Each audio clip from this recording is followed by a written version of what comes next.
Welcome to Minnesota. It's growing dark when I say goodbye to the cow, and we go back to the car to drive again. At last, we park before a brown building, taller than trees. Its window eyes weep yellow light. Under a street lamp, children throw white balls at the not-dead trees. Snowballs, Dave explains. A smiling girl throws one of the balls at Dave's car. He shakes his head. Welcome to Minnesota, he says. We climb out of the car. The snowball girl's face is red, and her long brown hair is wet. Hi, she says. I'm Hannah. You the new kid? I'm not sure of the answer, so I make my shoulders go up and down.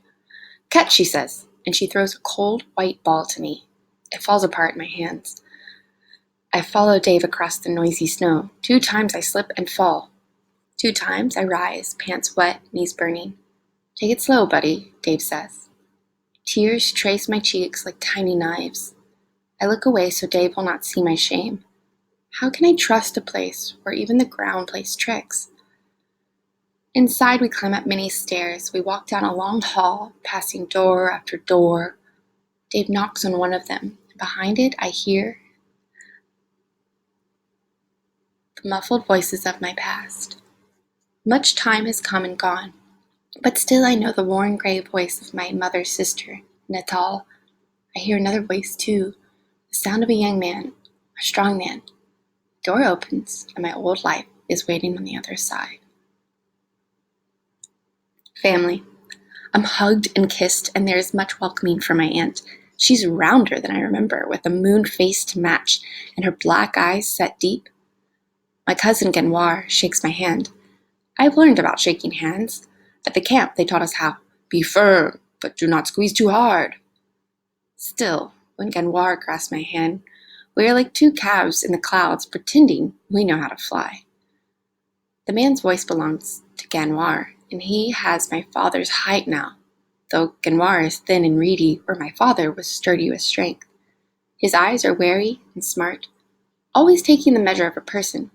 6 long scars line his forehead, the marks of manhood. I watched Genoir and my brother receive in our village ceremony.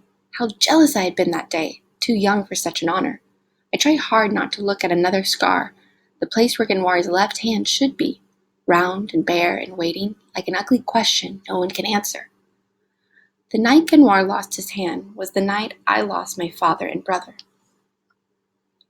The night of men in the sky with guns, the night of the earth opened up like a black pit and swallowed my old life whole.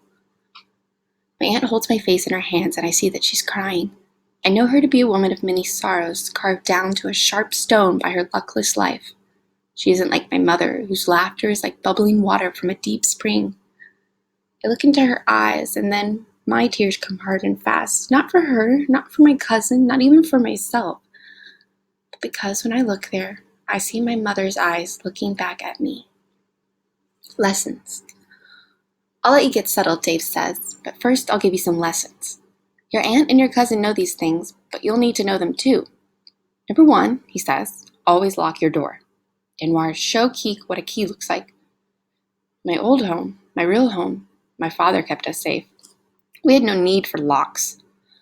Number 2, he says, this is a light switch. He pushes a tiny stick on the wall, and the room turns to night, then blinks awake. In my old home, my real home, the sun gave us light, and the stars watched us sleep. This thermostat, Dave says, helps keep you warm.